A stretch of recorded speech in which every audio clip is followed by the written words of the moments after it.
This is Neil deGrasse Tyson, your personal astrophysicist, and right now you are watching, and possibly only just listening to, The Hole.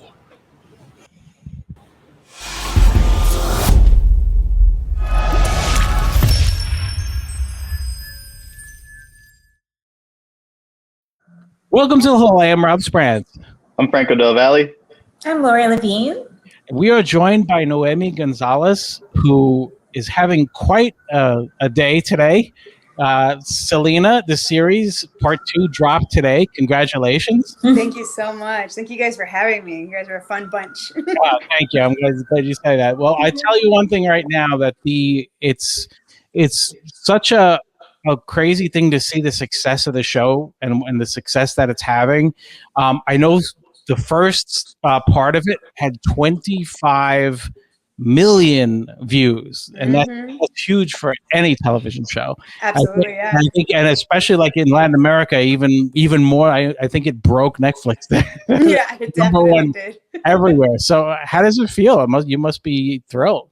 I'm so thrilled. We put so much love and spirit and energy into this job, into this role, into this story. It was a lot, especially filming before COVID hit, and then having a COVID experience with the cast and crew in the middle of a global pandemic, and then all the experience of just wanting to give love to Selena and her legacy, and then to see it so received. You know, you said it was 25 million, and I think at least 10 Latin American countries. Wow. #1 in the States for like about a week or so. So it's just wonderful that the Texan experience of a bicultural woman of such power now has a global representation thanks to Selena and Netflix. It's amazing.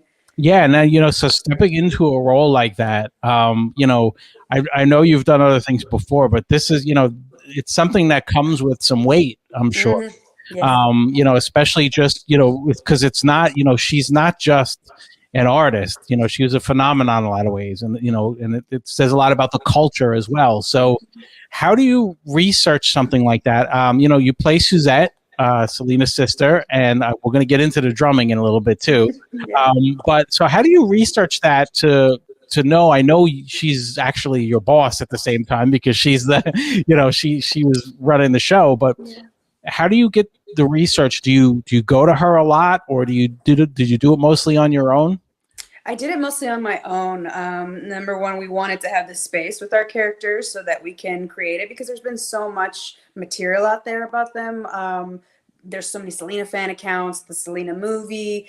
All my time researching was on YouTube, reading Tejano Proud, a book that our executive producer director Hiromi Kamata had us read. But definitely a lot of time on YouTube, and then just sitting in front of the screen. And with production, there was a voice dialect coach, Esther Corporale,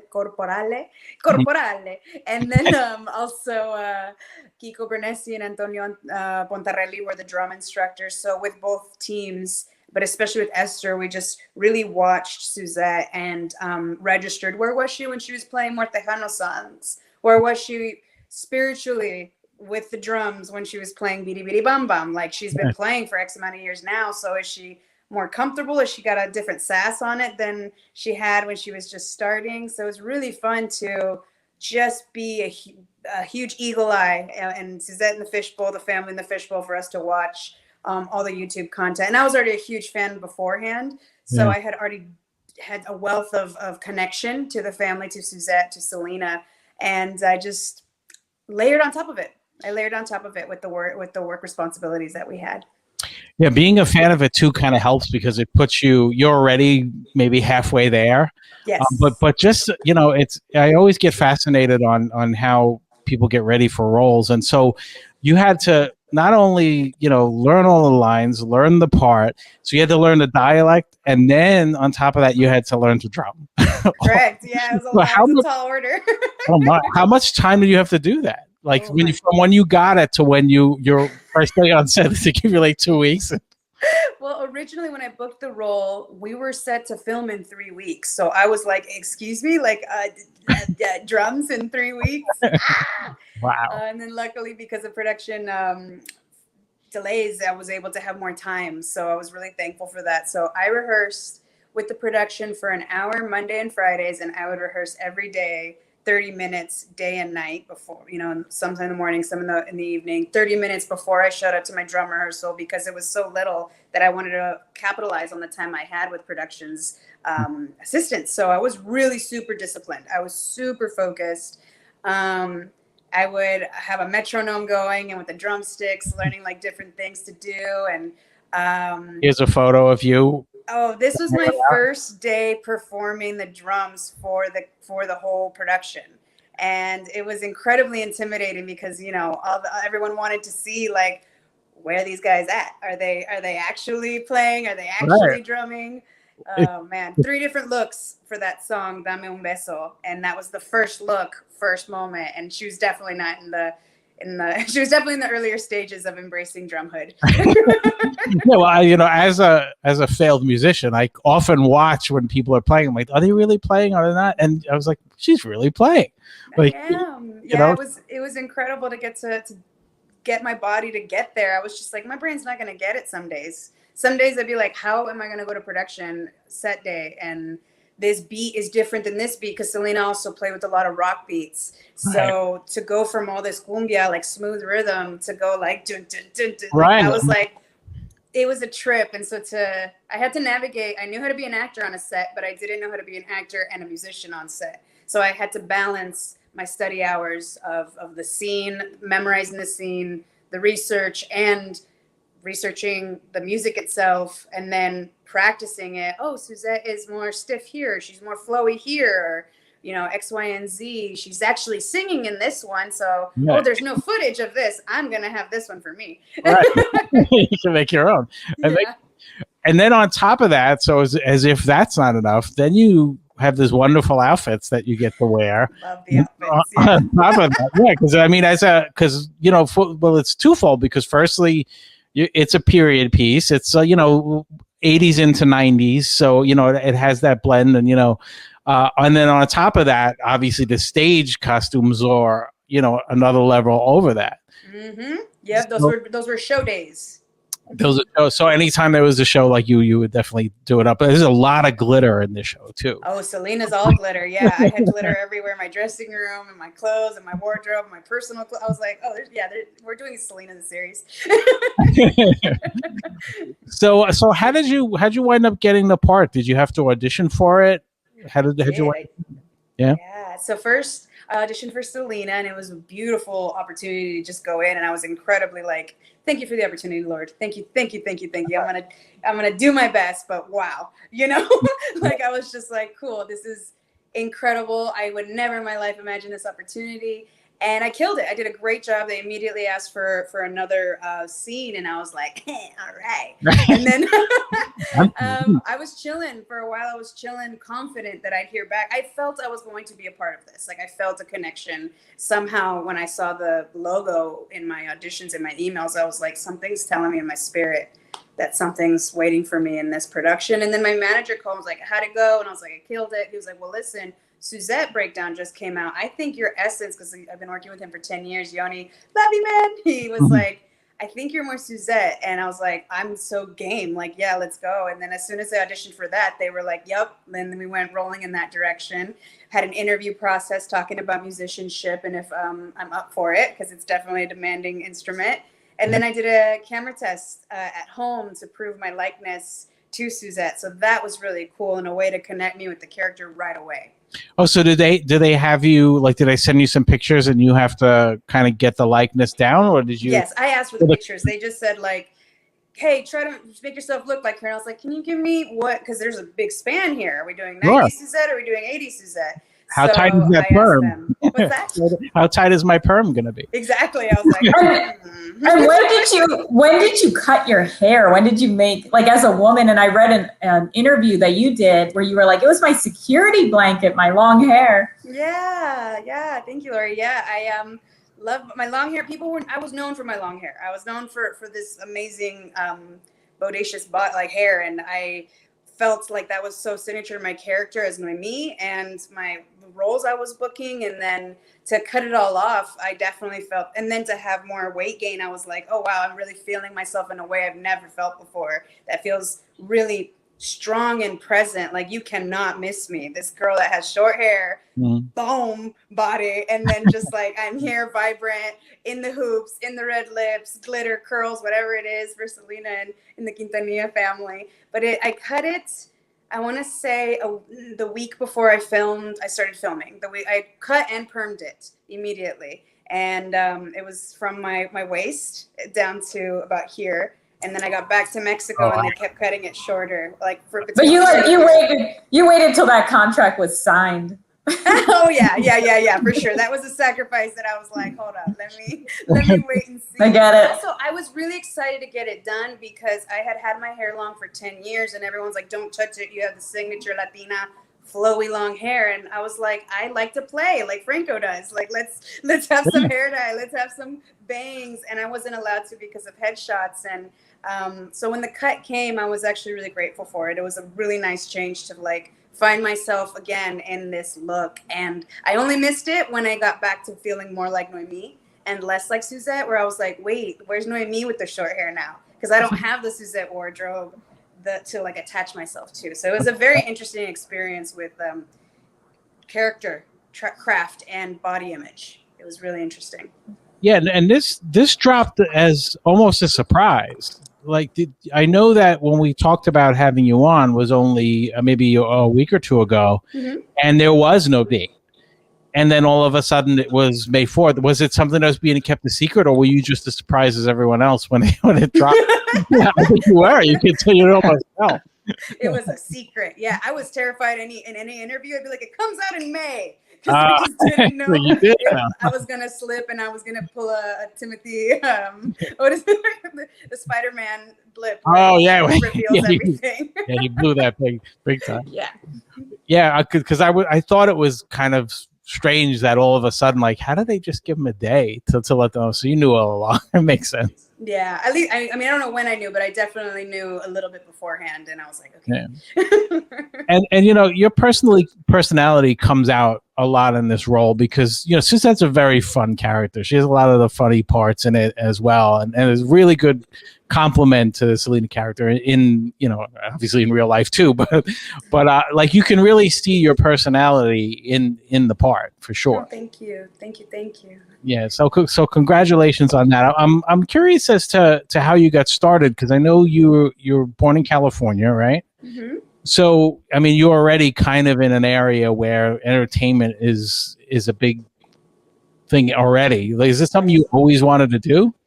Not necessarily acting. Acting found me, which is really wonderful to get to that place. So to truth be told, it's very connected to Selena's story, not to get too heavy, but essentially, I was a huge fan of Selena. I watched her with my mom before the movie came out, watching her on Spanish variety shows, performing, and I could just be like, this girl's going somewhere, I'm going to follow her forever. And then, unfortunately, she passed as she was taken from us, and I did not understand it. I was a young girl at the time. I was like, no, I don't know what you're talking about. I don't know what death is. I didn't have the fish experience. I was like, I don't know, but not her. Her. Following year, unfortunately, my brother passes away in a car accident, young as well. So then the following year after that, the movie came out. So my family and I grieved with the Selena movie, with the movie La Bamba over and over again to, you know, feel better as a whole, as a family, and as Latinos as well, going through these experiences that are really rough. And so I, in order to survive that, I obviously clung on to entertainment with what I could see myself represented on TV and film. And then I was also singing a lot. So I started singing a good amount that I was in the choir and I was getting solos, and I was singing a song, and my girlfriend was like, I love when you sing because it's like you're telling a story. It's like you're acting. And I was like, acting? Wait a minute. And from that moment on, I went to UC Santa Barbara. Number one, feeling that I was going to become a music teacher, because throughout that time, for 10 years, my teacher it was an amazing miracle that he was my teacher from elementary school, teaching me how to do 2-part harmonies in French or Japanese. And then later I was in the choir and doing sign language while doing 3-part harmonies in high school. And so I was like, I want to be a teacher just like him. And when I went there to UC Santa Barbara, I knew that they had a BM, a Bachelor of Music, Bachelor of Science, Bachelor of Fine Arts, which are specialized degrees. And they cut your GEs and give you more time in that focus and on your feet in the field time. And so my girlfriend Loreli, she was just like, please audition for me with this prestigious program. This program sends actors to Yale and NYU every year, at least one or two people, and those classes are 12, and we're talking like, you know, Yale, NYU is De Niro, Streep. So some students that knew that from these privileged places and not privileged places in the States, they went to UC Santa Barbara with that in mind. I just went, it's funny, me and the other Latino, he was a slam poet, I was more a singer, and then I got pushed by my girlfriend, and then I ended up getting in, and I studied for 3 years, Shakespeare, voice, movement, acting, and grad school or working in the fields came up, and I was like, I was called back for NYU, and then finally I was like, I think I'm supposed to be in LA. And the first time that I ended up in LA, the first moment I ended up in LA, I ended up booking a pilot that never made it to series. But that's when I was like, okay, universe, I hear my calling, and I'm here. And since then, I've been working for 10 years, and I've been very blessed. It's been a wonderful career, and it's been awesome to be seen by people, seeing the actress, the Latina, the educated woman that, you know, has been from East Los High.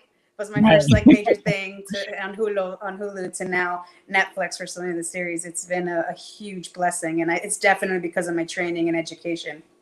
Yeah, I actually want to talk about East Los High a little bit, because that's, you know, that was actually one of the first, that was in that time where streaming wasn't really streaming. Mm-hmm. Was it a web series? Was it streaming? It kind of, you know, you've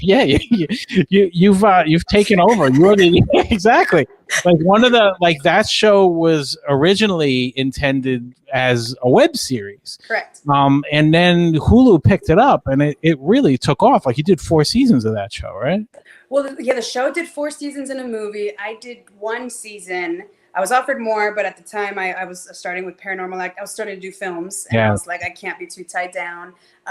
But that show was always going to be, to me, the most, I hope it changes, but I've always felt that it was an underrated pioneer of what we have today. You know, we didn't have Netflix, and the major Latino cast was providing that, and it's because we had this generation of this demographic, which was the preteen, where we were teaching them about sex and relationships and how to be safe. So you know how that fan base is just huge and just eats up any heartthrob or any love story or anything without knowing, like, oh, we're actually educating you on contraceptives and being healthy teens, and so it was amazing that it was a web series, and then it became what it is on Hulu. And I'm just really proud, because for about like 3 years, it was 3 to 5 years, it was #1 on Hulu always. And I just always look at my streaming services, Amazon Prime, Netflix, whatever, and I'm like, I was a part of the team that was brave and bold enough to do it, and we were majority people of color, and it was awesome to be like, this is the future,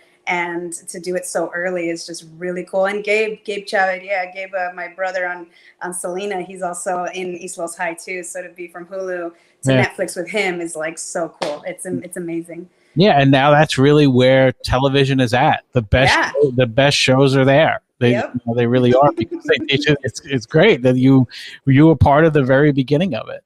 Yeah, I'm humbled. Yeah, and you know, you did mention that, you know, that was, you know, specifically made for the Latino community, but so many other people enjoyed it and watched that show. So, you know, it's sad in a way that shows have to be made like that just to get the attention. You know, I know that you're a big advocate of immigration rights, and you know, and you know, we are all across the board, you know, on your side with that. And I appreciate the out loud support. Yeah, it's frustrating, but it's also great to see someone who, you know, has a voice that uses it for good. You know, it's a lot of times it's not always the case. People are afraid to say what they really think and keep their feelings to themselves. Sure. So, you know, it's very cool in your case that you just come out and talk about, you know, anything that you want and anything that you feel strongly about. Thank you. Yeah, I am very well aware of the blessing and privilege I have today, and the responsibility I have for representing Latinos, Latinas specifically. And I hope I encourage and inspire a huge mass that is alongside me and behind me that's going to come, you know, just the way Lucy Liu inspired me. Jasmine, the print. That's who I had. I had Jasmine, the animated princess. You know what I mean? Right. And now I hope that I can give not an animated version, or hope, I'm sure I'm animated most of the time, but I'm really happy that I can do that, and I don't take it for granted, because there's so many times I wish other people would use their voice for good, because of how much power comes with the platform, you know. Mm-hmm.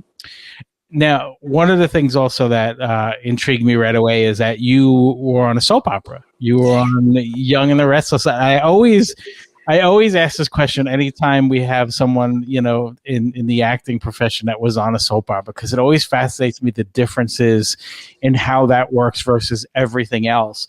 Was that the very first thing that you did, or was that after East Los? That was the last thing I did before Selena. So okay. I had done East Los, I had done a handful of movies, guest star shows, but that was the major show before Selena, which really prepared me for the work responsibility and weight of this role and story. Because for soaps, I don't know if some know or know, if when you're mentioning about the different work dynamics, soaps, I was doing 5 episodes in 4 days on a soap. And that is wild, because TV does 1 episode in 8 days. Yeah. Plenty of time to catch some nuances and, you know, give a lot of catering to the light of the, you know, the atmosphere outside or what's inside. Well, just learn the lines. Oh yeah, I learned a lot, and everyone was telling me, like, what the weight that you feel now is 70 pounds. Whatever your next job is, it's not gonna feel 70 pounds, because you have this conditioning behind you. It's going to feel like 10 pounds. And that is exactly what happened. I went into Selena very disciplined and focused and aware of the grueling production schedule. We were also filming 6 days a week as well. If we weren't filming 6 days, we were rehearsing on the 6th day. So are you getting a week's worth of scripts? Are you getting all the episodes in one shot, or are they feeding it to you as they're doing the shows? Because it just seems like such a crazy schedule. Like, I know some of them even have teleprompters on the set, just because of how it has nothing to do with the actors, just of how crazy that the lines are changing so quickly. Yes, absolutely. I didn't experience teleprompters. I didn't experience anyone holding lines either. We were Young and the Restless is probably one of the hardest working cast and crews in the entertainment industry. And so they were really, really on point. That's how I learned. I'm not to say I'm a one-take wonder, but I learned how that I needed to get there, because we didn't have more time. And if you didn't get it in the monologue entirely, then we were going to start from this part of the monologue and cut it, because we have more episodes to churn out. So they gave me my episodes. I'd be just on 1 episode, and then I'd get 2 episodes, and then I'd be in those, and then I'd get 1 episode or 3 episodes. So like, it was constantly ongoing, and I had to manage, because I was really new to the world. I had to learn it myself, that I kind of had to look at my scenes, cut them out of the script after I've read the script, and I just really focused on the character groundbreaking moments, or the story groundbreaking moments. And I also thought about the fan base that's extremely loyal. It's been airing since 1973. Yeah. A lot of people of color that I've been watching that have not gotten their kind of essence on this show as well. And we were the first Latino family as well, the Rosales family. So I added a little of that flavor, and I think it went over well. I think it was really dramatic and sassy. And I was happy to provide that for people that have been watching the show for so many years, that finally saw some variation of themselves, and the drama and the sass of being a Latina in this telenovela world on American television for once. Right. And it's okay to brag that you're one take one. It's okay. Be proud. Be proud. See, pride comes before the fall. So like, I always get scared. I'm like, I'm going to be humbled in 2 seconds. You know what? Give me a script and watch me try to read it for 5 minutes, and you'll feel like a god. So here's something I'm curious of. Do you watch back everything? Because I know when you do it, like, did you watch Selena? Did you actually sit and watch it, like, with your family, or do you? I'm sure everyone else in your family watches it, but did you actually watch it, or do you get too self-conscious to watch yourself on screen? I had to watch it alone. Both times I watched it alone. Everyone was watching it on set, like, oh my God, have you seen it? And I was like, I was working a lot the end of the rap, or towards the end of rap. And that was also when season 1 was premiering, part 1 was premiering. So I had to designate time to watch it by myself. And then I also did the same thing. I was watching it by myself last night. And I might change whether or not I'll watch my material, because sometimes I'm too close. Like, I was still in the grieving scenes of Selena when we're watching part 1 of what we did. So like that really informed how I was taking it in and what I was doing. And I was like, I don't want this to inform anything or affect me. And I need to just focus on being present and producing this vibe that is live on the day on set. So I might change watching it, because I'm very critical of myself. I'm incredibly critical of myself. So in order to save that, I might just avoid watching myself. I think you'd be proud if you watched it all. I'd be proud, and then I'd immediately try to humble myself. I think that's no fault.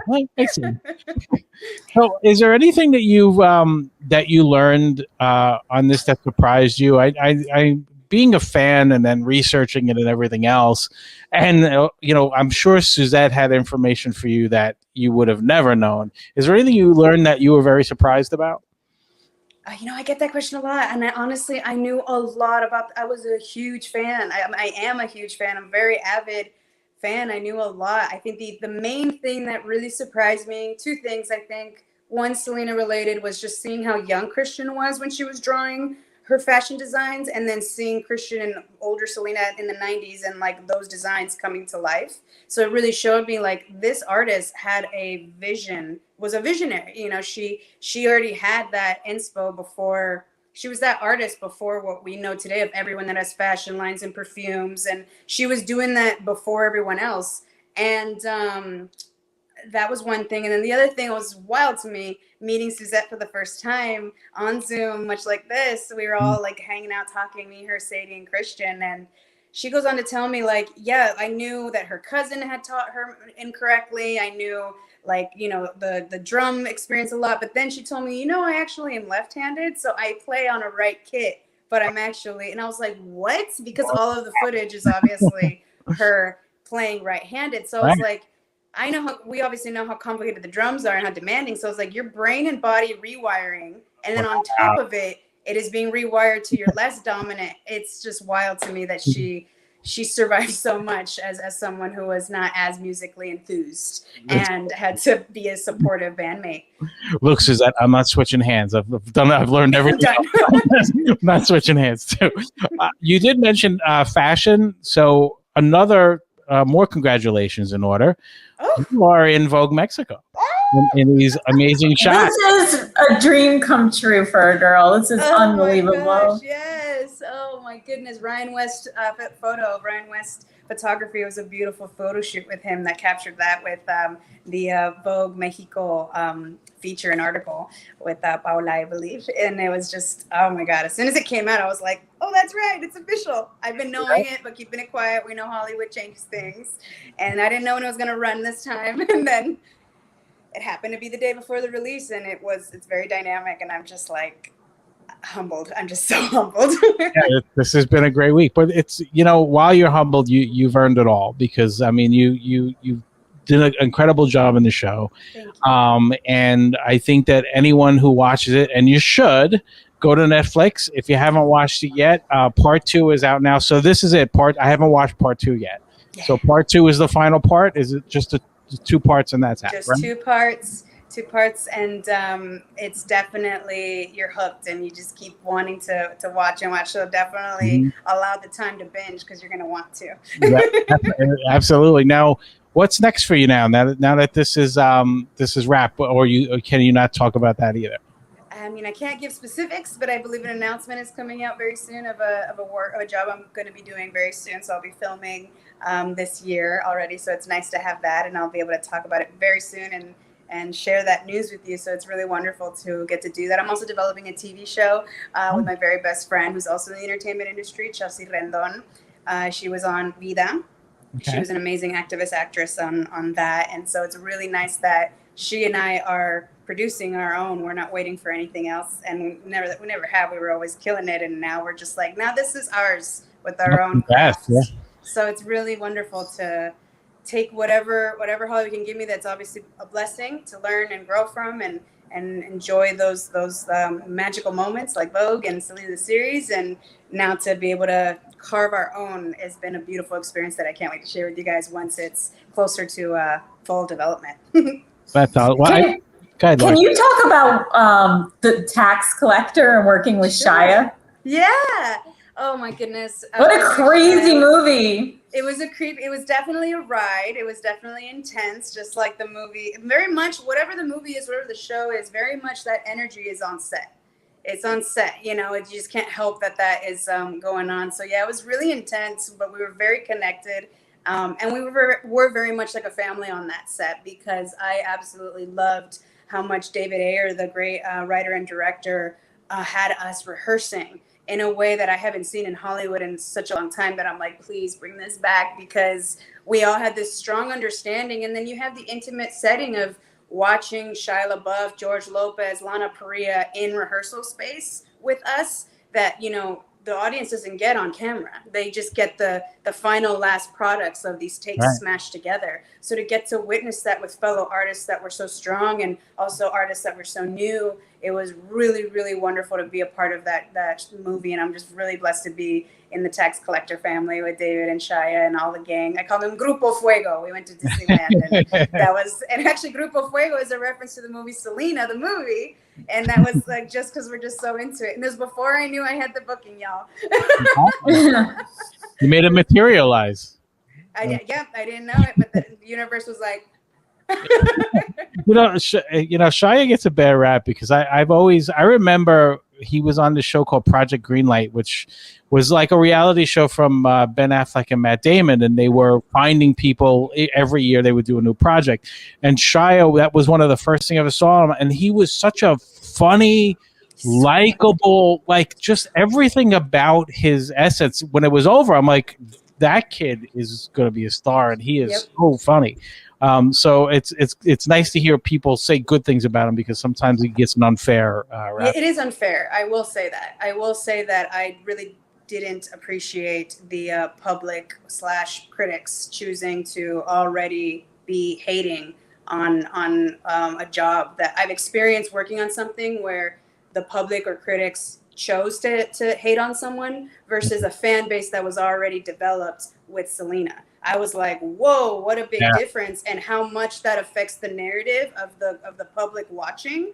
And like, he did such a fantastic job. He is an incredible sweetheart, incredibly funny. And it was definitely, I wasn't on social media as much at the time, but I was really frustrated when I would see that go down, because I'm incredibly defensive of him. I really am, because he's a wonderful guy. He is a wonderful guy that has a lot of fruits to give. And a lot of people just like to be negative these days. A lot of people just want to see the negative these days, as opposed to like, let's heal and help each other. You know, let's reach out, you know, check in, so that like we don't have to be negative later, you know. So it's unfortunate, but I appreciate you seeing that in him. Yeah, no, absolutely. And it's again, it's a testament to the courage of jumping into this role for you too, because you just mentioned that you have both the fan base that's watching very closely, the legacy that's watching very closely, and everybody's comparing it to the movie and is comparing it to the person. And the thing I like the most about the show is it just has its own personality. It finds its own niche. It is what it is, and it can stand alone. And it's even in more depth. You get more story than you can ever get out of a movie, and you just get a little more of the journey, which I really enjoy about it. I'm looking forward to part 2, and I want everyone to go to Netflix now. Let's get another 25 million. Let's get Noemi on every Netflix show possible. And if you want to follow her, she has a great Instagram presence and a great Twitter presence as well. You can go to Noemi Gonzalez. It is I am Noemi Gonzalez on Instagram, and on Twitter it's Noemi G Official. You can follow her on both. I follow you. You're always fun, and you were a great, Thank you. great guest, and it was such a pleasure having you. I wish you nothing. Oh no, y'all are wonderful. Thank you so much for having me. It was a lot of fun. Same here. And then next time Franco's hair will be a different color to celebrate. If you tell me what project it is, we'll have the hair match the project that you work. Sounds good. Yeah, I might actually talk next time, but I'm just I promise you I talk. I'm not just the looks. I'm definitely here to talk. I know, I can see you're a very great listener. He's like, No, I hogged me this time. I'm guilty of that for sure. I mean, no, it's fine. I mean, it's amazing to see. I'm from Peru. I was born there. Nice. I came here. I'm an illegal immigrant who, my mom helped me kind of get my whole situation set up. So it's awesome to see representation of people like me and my family that isn't just a caricature or that isn't just some sort of like joke of like other cultures. So it's incredible to see how far along you've come, and just wishing you the best going forward. it fills my heart so much, Franco, so much. It gives me more energy, more zest to like go on to the next role and be like, okay, if y'all give me this caricature, look, just wait till I see what I do with it so that it's more humane and you feel seen when you watch it. So I really appreciate your kind words. Thank you. I don't think you can have more zest I don't think that's possible. I think you have the ultimate zest. Sometimes I could be intense, man. You saw Well, thank you again so much for joining us, and thank you for listening to The Whole. I am Rob Sprans. I'm Franco Del Valle. I'm Laura Levine.